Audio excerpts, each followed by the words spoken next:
I went to Toys R Us. Wow. I got the little slip. I walked to the window and I said, "One Game Gear, please." $700. Yeah, dude. $700, kid. It's like a lady just smoking a cigarette at the window.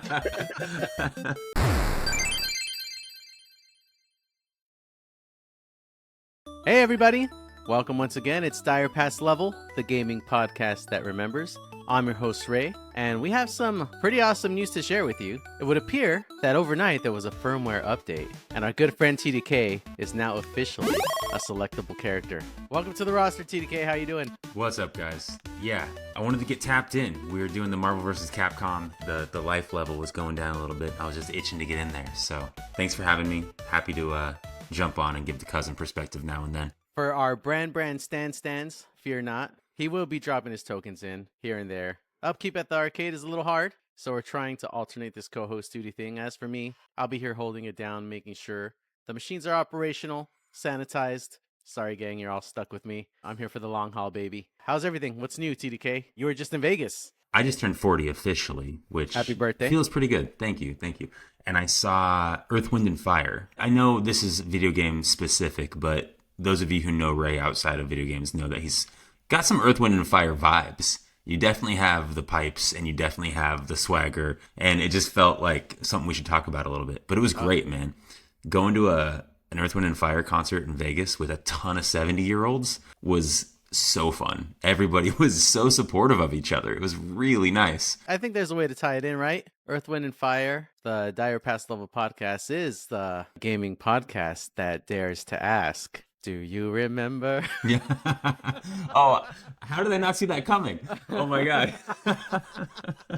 I thought you were going to go with like a fire Hadouken or something like that, you know?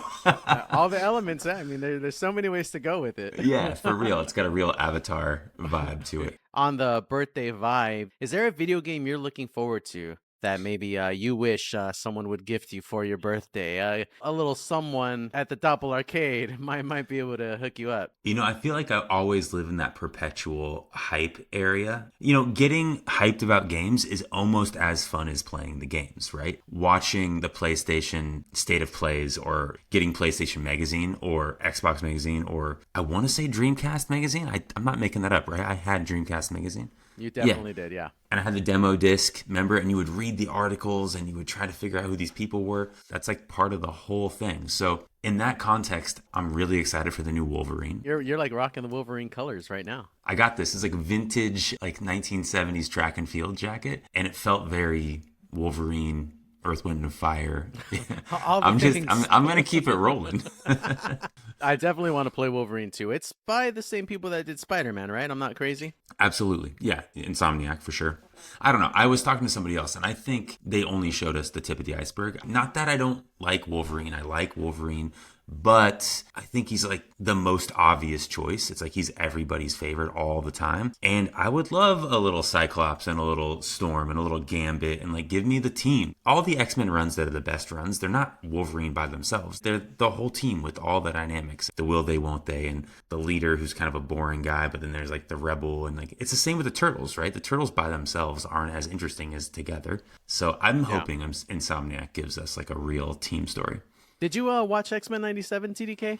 Heck yeah, I did. Dude, the way that series gave everyone a moment. Cyclops is the boring guy. But episode one, I'm like, dude, Cyclops is OP. That guy is softening his landing by shooting a laser to the ground. I'm like, incredible. It's not going to surprise you to learn my favorite X-Men is Cyclops. Of course it is. I think it's because I'm like a nice regular guy. Like that's who I identify with. I do think Cyclops makes Wolverine a better character. Wolverine just being a jerk to people isn't that interesting. But Cyclops and Jean Grey having this kind of long storied, old-fashioned type of romance, and then Wolverine coming in and being just like, you know, they don't overtly say it, but there's like this sexual chemistry with him that like she just can't resist, even though Endgame is probably her and Cyclops, and that's interesting. Like I like that stuff. That series is so good, man. And Spider-Man was incredible. So like if it's anywhere near Spider-Man, we're gonna be just fine. We will absolutely see the X-Men make an appearance. The Blackbird is going to come through. But I want playable. How cool would Nightcrawler be Right. in that kind of Insomniac Spider-Man way? But instead of webs, you're just bamfing all over the place. That'd be really cool. Yeah. I'm anticipating cameos, but playable characters, you're shooting for the stars there. Well, it's my birthday wish, dude. You asked me what my birthday wish is, so All right, you heard that, Insomniac. Trevor wants all the X-Men playable in your video game. Make it happen. What about you? What have you been playing?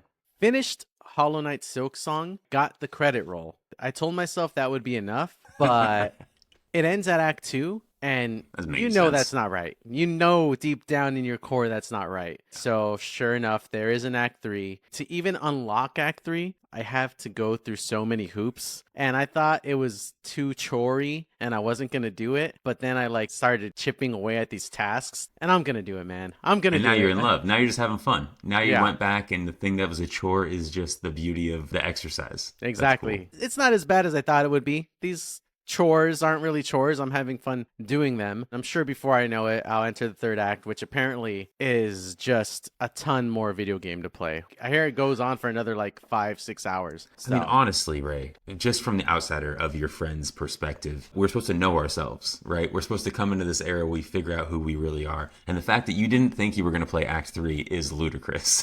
You need to do some self-reflection. You were always going to play Act 3. Who'd they make this for if you're not going to do it? I hate how right you are.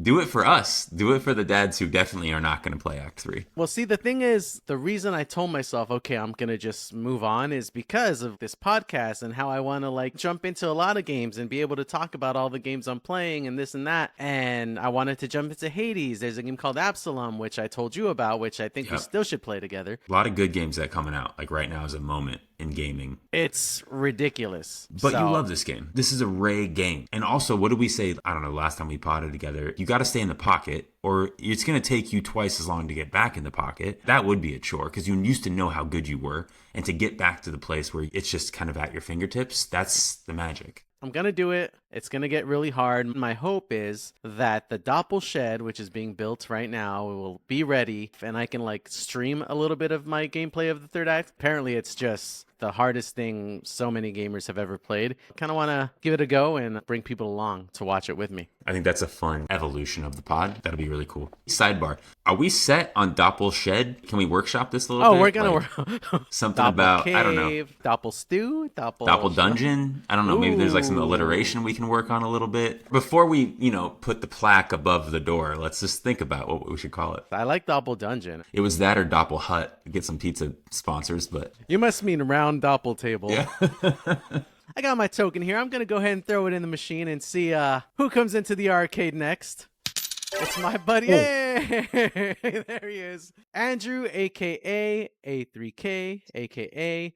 3K, a.k.a. my former bass player. You said I was your former bass player. I feel like I'm always going to be your bass player. You're literally my bass player. That's what I described you as to TDK when I told him who was on the podcast today. That's true. The guys go way back. That's really cute. Ray was like, hey, TDK is going to be on the show. I was like, what's TDK? The Donkey Kong?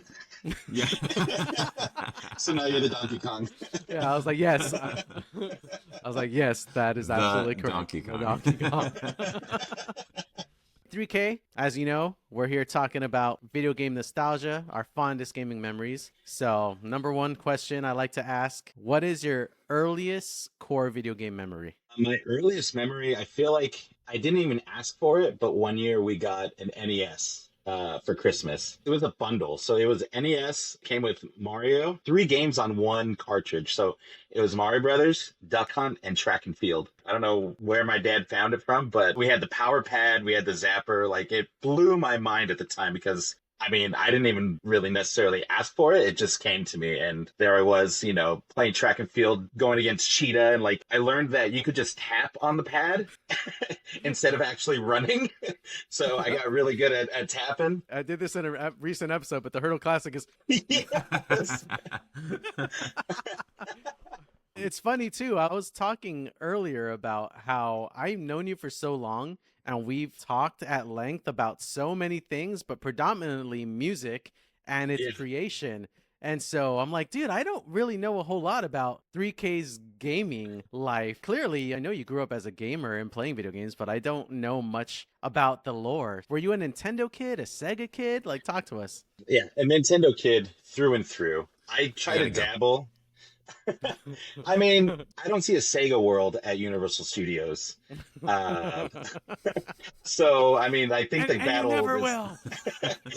I became a Nintendo kid right off the bat. I don't know, just something about it. It just feels like chocolate chip cookies, you know? It's always going to slap no matter what. Nintendo boy all the way. I want to give you an opportunity to talk a little bit outside of the Nintendo world and give us your opinion on one of your cherished portable gaming consoles of your youth. So, one year, I got into the Sega hype. They got me. I was like, why do I want to get a Game Boy? It's green. It looks like crap. I can get a Game Gear. It has full color. It looks amazing. So this is the one deviation I made. It's a mistake I won't make again. So I went out. I saved my money for a Game Gear. All my birthday money one year. It was. You bought it yourself. I bought it myself. I went to Toys R Us. Wow. I got the little slip. I walked to the window and I said, "One Game Gear, please." $700. Yeah, dude. $700, kid. It's like a lady just smoking a cigarette at the window. I got that. I got Streets of Rage, and I think it was either Sonic 3. It was a Sonic game, maybe Sonic Pinball. It's Sonic Spinball. Yes, sorry, non-Sega guy here. So I got my Game Gear and I had a great time for about 20 minutes and then the batteries died. This was before the internet, so I didn't know any reviews. I just knew the screen looked good and looked a lot better than whatever Nintendo was doing. Had fun for about 30 minutes and had to just keep buying batteries, and I got the adapter, and like it wasn't even portable anymore. I was just playing at home plugged into the wall. In your corner. In my You would think with the 18 batteries that thing required, it would last a little longer, dude. Dude, double A's were plentiful in my house for a little while. And I say a little while because I thought it was a great idea for show and tell to bring it to school. I was going to flex on everyone and show them, yeah, I got the latest and greatest for 20 minutes at a time. It was a big flex. Too big, some might say. And you I paid didn't for it come yourself? home with it. Oh, no. What happened? It was in my backpack. I went to go leave for the day, picked up my backpack, and it felt a little bit lighter than when I came with it. And I never saw it again. How old are you? What grade are we in? I think I was in like third grade, maybe fourth This grade. must have been like a sixth grader who stole it. Like, no sweet little third grader is going to steal a Game Gear. That's ridiculous. Well, the thing about living in Azusa is there are third graders that would do that. Third graders in wow. Azusa are built different. Yeah. I'll tell you what, Yeah. that was a Sega kid for sure. An envious Sega kid for sure. A Nintendo kid would never. Would never. He would have let me more games. I noticed you only have 5 games. Would you like another? Yeah. So, speaking of portable gaming devices and show and tell, TDK says he has something to share with us. I'm curious if you got it Well, on you. So A3K, I'm a bit more of a Sega kid, and I didn't realize that was a thing that was less of a commonality than I thought until I started having this conversation with Ray on this podcast, and he was like, "Oh yeah, all the cousins had Sega." Wait, what? The cousins had Sega? And I have I'm an only child, so it's all in the garage. I still have it. And I went out there today and I was like, you know what? I did deviate once myself, but I deviated in the other direction with the original Game Boy, right? Dude, Whoa. look how Green pristine your... screen. Why is your stuff always so crisp? It looks brand new. It does look brand new. And then I was like, what kind of games? And I have one game. I just had Batman the Animated Series. Okay. Right? What's great about this is obviously this show is classic, right? And, Batman 89 is a classic. And then I was like, these things are built pretty well. Like, what if I just throw in some double A's that you're talking about? No way, dude. Give it a... I want to hear it. Let's hear it. Dude. Chef's Yeah. kiss, dude. If you want to talk music, because, I want to hear your guys' music story. I don't know that...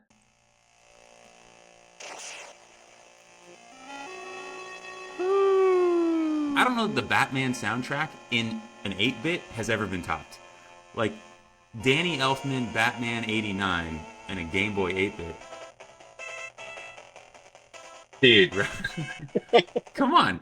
What are we doing? And to me, this is kind of like my, I guess this is when I was part of the masses, but it works. I put regular double A's in. I assumed there would be some battery pack that I didn't have. And I was like, oh, this is just double A's. This is no problem. I'll never understand how you can eat off of the stuff that you show us every time, dude.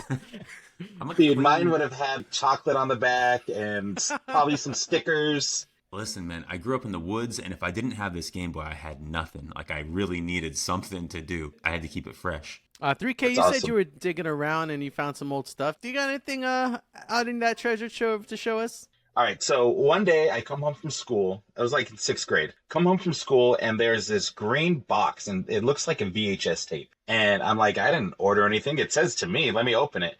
It's a green box, and it has like trees all over it. I open it, and what did I get? It's a VHS tape. It was the making of Donkey Kong Country. I didn't ask for it. I don't know how they found me. It got me so hyped. I sent Ray a link. It's on YouTube now. Donkey Kong Country Exposed. I've watched it recently. it's a cool video of the people at Rareware talking about how the game came to be, and also like I think it's got like a cool 90s kid kind of like, and here are some tips that you can do to make Donkey Kong get the red balloon. It's really 90s. The cuts are all super 90s. My favorite part, I remember Diddy Kong wasn't a thing yet. They're like, hey, we need to talk about something. The host is like, what are we going to talk about? And then he says, Diddy. And he's like, Diddy? What? And then they like slam the door in his face. It's the only thing I really remember from this. But yeah. I got a Star Fox 64 one when I was a kid back in the day. The story, the plot was that Sony and Sega kidnapped a Nintendo employee, and they were like, tell us about your new game. And they're like, we'll never This was talk. in the VHS? Yeah, it's like the plot of the VHS. Oh, my God. And then finally, I like, he's love like, that. fine, we'll talk. It's called Star Fox 64, and it comes with this. What is that? That's the Rumble Pack. It's just like so epic. My little 13-year-old mind was blown, dude. Early making ofs. It's so ahead of its time. And I guess they were thinking of it probably like this is basically a commercial, lead to more sales. But they're way ahead of the curve because I think physical media is still a thing because mostly the making ofs, the special features, the audio commentaries, like you want to see how the pizza is made, right? Man, that's really interesting. I wonder what other games they made those for. Yeah, I'm going to have to do a deep dive and seek them all out and collect them all because that's pretty sick. And they never sent me another one. They got me to buy Donkey Kong Country, and I'm like, oh, what things will they send me next? And that was it. But it was enough. Like, our job is done. He bought it. We got him. I'm going to move into our Retro Now News section because I think it's pretty pertinent to what I want to talk to 3K about. Retro Now News is where the new is old and the old is new. And we're going to talk about... Thank you. I'm with you, 3K. All right, so guys, I don't want it. I'm just here reporting the news to you guys.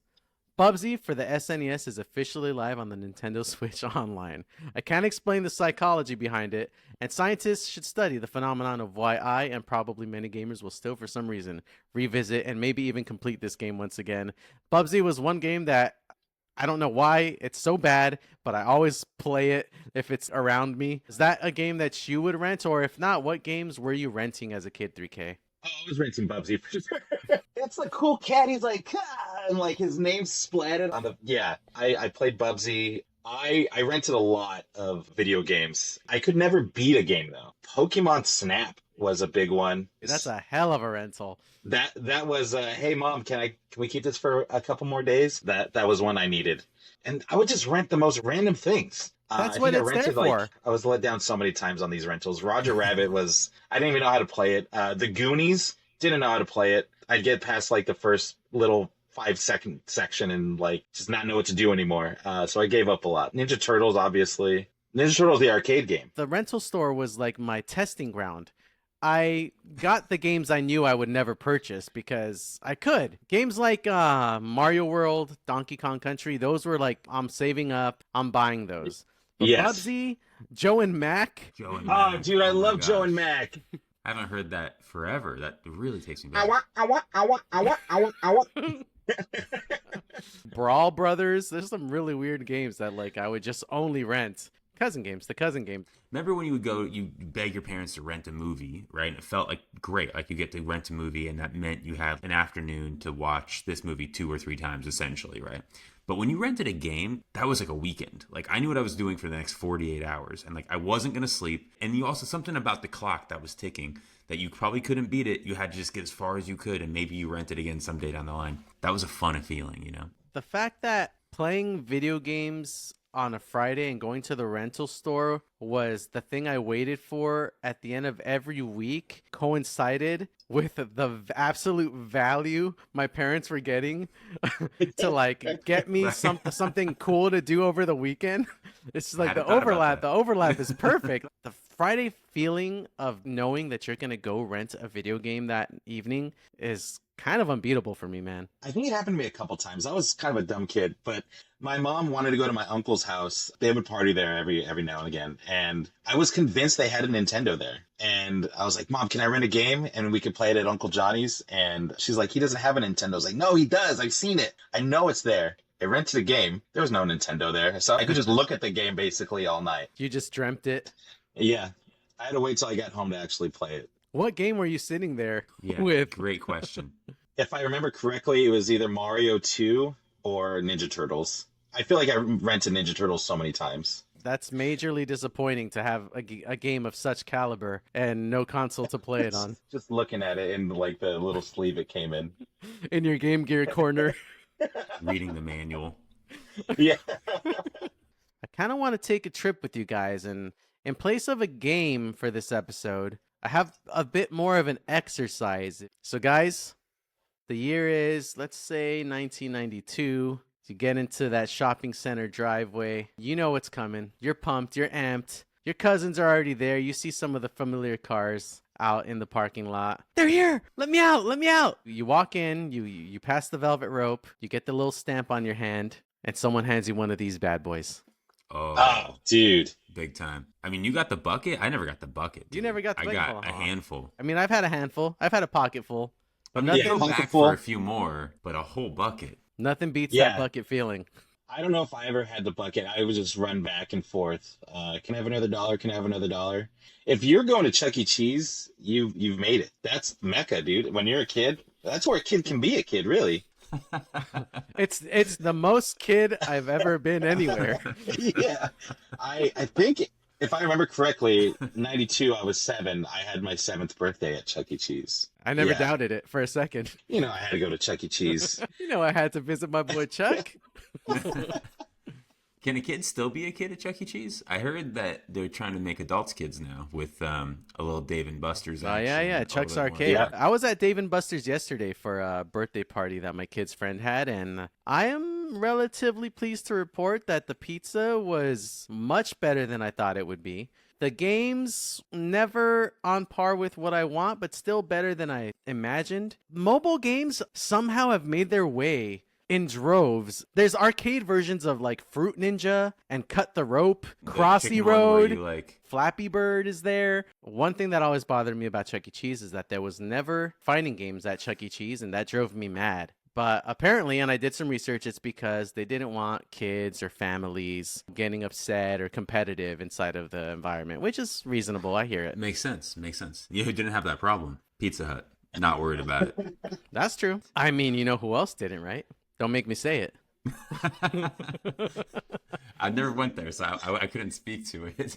All right, so we're not playing fighting games at Chuck E. Cheese, but we walk into Chuck E. Cheese and we see this bad boy, Yep. the one and only. Okay, what comes to mind when you see this? I'm dumping all my tokens into that. Looking at that chair, and I can feel myself like just bopping around. And yeah, they don't make them like that anymore. The design is timeless. Like that logo, that color scheme. You could make a new game with a new set of graphics and that same little mechanism and that same little kind of. It would be perfect. I don't know for certain. I feel like Chuck E. Cheese and the fine people at Jurassic Park had some kind of deal. I've never seen this video game anywhere but Chuck E. Dude. Cheese. You're so right.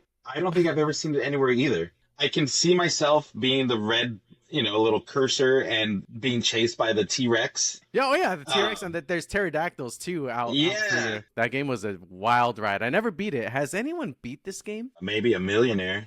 Yeah.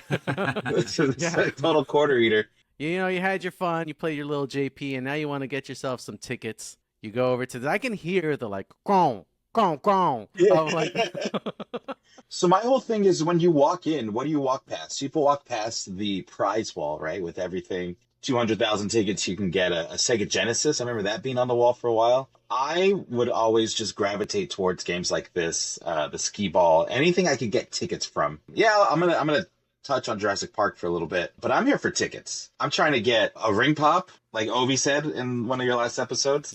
shout out I'm, Obi. go- I'm gonna get a spider ring, a little mini need- slinky that doesn't slink. Give me a sticky hand or two. Give me a sticky hand. One of those airplanes that are made of styrofoam that Yeah. have like the nose, you know what I mean? That you have to pop it together. Yep. It flies perfect one time and then someone steps on it and it's done. This alligator game definitely came with a hammer off to the side that you can use with like the little padding, but I gave it the old track and field special. whenever. Pow, pow, pow, pow, pow, pow, pow. I didn't know you could do that. Hey, you can do a lot of things if they don't catch you. You got your tickets from the Gator game, and I can smell this, dude. I can smell this ticket. It's not quite cardboard, but it has like a cardboard smell to it. I think You're that's right. chemicals, guys. I think that's glue that you're smelling. So some of the iconic prizes here. Yeah, I absolutely remember that puzzle. I remember that That puzzle. I don't know if you guys remember this. Oh yeah. I rode this thing way past my age. Like, I should not weight have been limit. at this thing. Yeah. You just put your quarter in and it would go through the numbers. I remember seeing it. Yeah, it goes in a Yeah, circle yeah, it and it goes lifts in you the- up. I just remember being on it at like 14 years old or something. My mom's still taking a picture of me. Sir, can you get off of that? Did you guys ever mess with the ball pit? I skipped the ball pit at Chuck E. Cheese. You guys didn't do ball pit?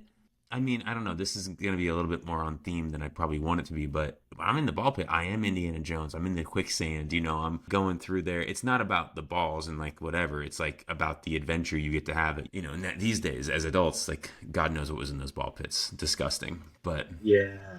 at the time, you're not thinking about that. You're having the time of your life. McDonald's is where I would tough out the ball pit for sure. You're right. There was a time and a place. I apologize. Yeah. It was not the right time. Yeah. You don't waste your time at Chuck E. Cheese in the ball pit. What was No. I thinking? At McDonald's, there's Sure. nothing better than a ball pit. Right, Yes. right, At Chuck E. right. Cheese, there are so many things better than a ball pit. I stand corrected.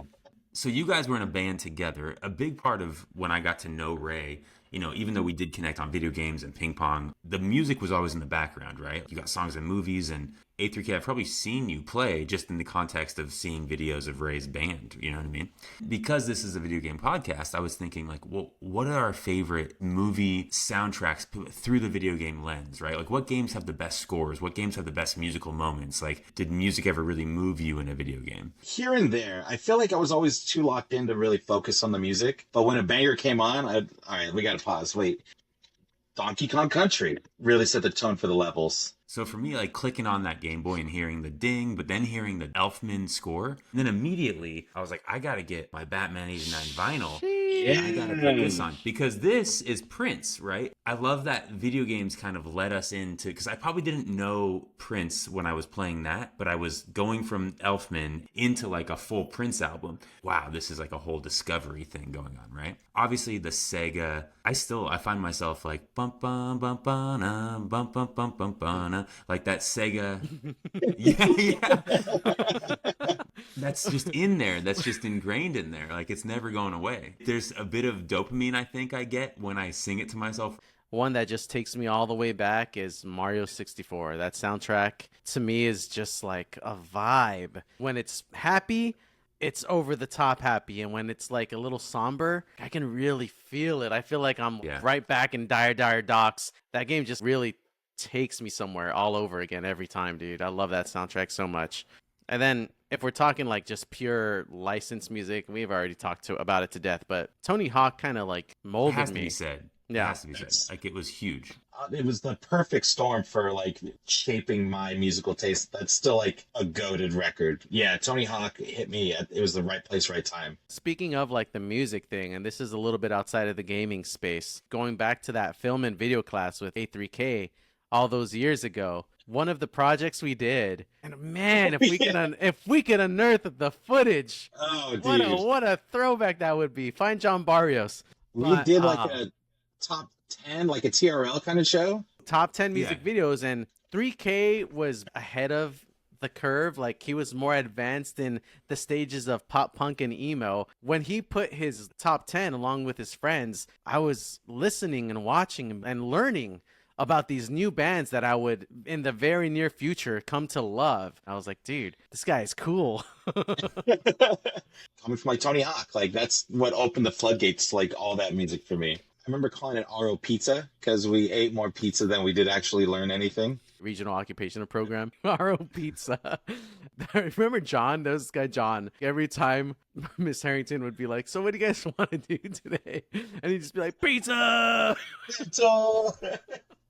But I just remember this one specific time where she was giving us like a real serious talk about like, guys, we can't just be in here hanging out and having a fun time. Like, what can I do to like make it happen so that you guys are productive? And some silence, and like everyone's feeling like a little sad that we're getting pep talked off in the distance in the back of the room. John, pizza! And dude, no lie, she ordered us pizza that day. She just ordered. She 100%.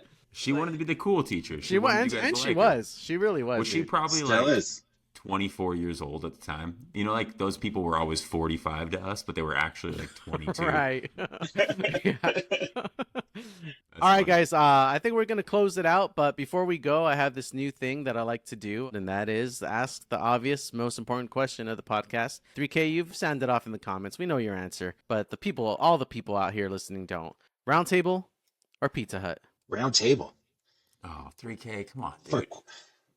Okay, so what did Pizza Hut have to do back in the day? They had to put a commercial in front of Ninja Turtles. They had to include a coupon with the Ninja Turtle purchase game. Round Table did none of those things. They stood on their morals, on their laurels, and their morals, and just sold good pizza. And sure, they're mostly out of business now because of it. But you find a Round Table, you know you're in for a treat. You find a pizza, you're like, I guess I'll eat this pizza. You know, every time I come on this podcast, I learn something about myself. And 3K, I think you just like opened like a window inside my soul, and I was like, oh no, I just figured something out about myself. So like, I'm a Sega guy, right? And like, it's very documented. Sega put money. I mean, obviously that console's fantastic, but they put money behind marketing, right? Sega was the cool choice. Pizza Hut, and you're right, everything you just said, they put money behind marketing, not necessarily behind pizza. Yes. But I think I'm very susceptible to marketing. I think I need to take a good hard look at my chosen, environment and make sure that I'm not too marketed to here. All right, 3K said it best just now, and I don't think he even noticed. Round Table, you're in for a treat. Pizza Hut, I guess I will eat. Thank you for picking that up for me. I was just going to show you, I brought one more piece of nostalgia with me. This is my original N64. Oh, the phone. Yeah. That looks crisp, too. That looks good. Not only that, it's a Toys R Us exclusive Atomic Green controller. That's huge. I don't know how I held on to this for so long. Do we know what this is worth? I looked it up. It was like $300, just the box. They don't make this anymore. Like Switch 2 box, right? It's basic. Not even close. Yeah. Not even close to what Look Nintendo at is doing. That's what it's all about. All those games. Dude, list me the games you see. Star Fox 64. Banger. GoldenEye, Cruisin' USA, Mario Kart 64, Wave Race 64. I love Fire. Star Wars Shadows of the Empire. Underrated. Sleeper, for sure. Turok, Super Mario 64, Diddy Kong Racing, Tetrasphere, International Superstar Soccer 64. Underrated game, dude. One of the very few sport simulation games that I played like regularly. So good. NFL Quarterback Club 98. Whoa, I forgot about Quarterback Club. Wayne Gretzky 3D Hockey, another banger. I know it's not there, but that game was sick. These are all launch titles? Coming soon. Coming soon. They didn't really have a good launch. This is what's coming. Even if it was just Star Fox, GoldenEye, and Mario, they're incredible franchises. And we're on a PS5 right now where I can name you maybe one new game that's interesting that's not a continuation or a reskin or like it's ridiculous. I really want to buy PS5. Now I'm just venting. But like give me an original game. Give me a reason to buy it. Like what are we doing? If Nintendo was a cereal, they'd be called Oops All Bangers. Yeah. Episode title? Episode title. Oops, all bangers. Got it. Nailed it. Print it. And we're out. All right, gang. I think that's going to go ahead and do it for tonight. 3K, I think we need to have you back, man, because I feel like we've just scratched the surface here. I've been a longtime doppelganger for a while, Thank you. and We I appreciate love you. what you guys are doing. I like to think that I came up with the name doppelganger, but you might have already had it in the works already. I feel like it's the first time I'm hearing it. I think this is great. Doppelganger. I've called this doppelgang, so I'm going to give it to you. Yeah. And Ray's vast fans, they're all doppelgangers. Wait, our Doppelgangers. vast fans. Well, we'll see. It remains to be seen. A3K, you definitely have a lot of good ideas. We gotta get this stew going again. Yeah, and I'll have some a working microphone next time, and we can make it cook. We have so much more to talk about. We didn't even touch the pandemic. Dude, We'll stop. Dude. We'll stop. it's like the back of the N64 box, just like coming soon. All this cool Exactly. stuff. Life is the back of an N64 box when you really think about it. Thanks for having me, guys. I had a blast. Thanks again, 3K, for hanging out. TDK, it was a pleasure as always. We will see you again next time. Peace See out, you guys. gang. Yeah. Hey everybody, it's Ray here. Just wanted to thank you for tuning into the Dire Pass Level podcast. If you want to hang out and join us for the next episode, make sure to like and subscribe. That way you're notified when our next episode releases. If you really, really, really liked it, you'd do us a solid if you left us a review. Reviews are a great way to spread the word about our podcast, and the more gamers to share these stories with, the better. All right, we'll see you next week. Have a good one. There we go.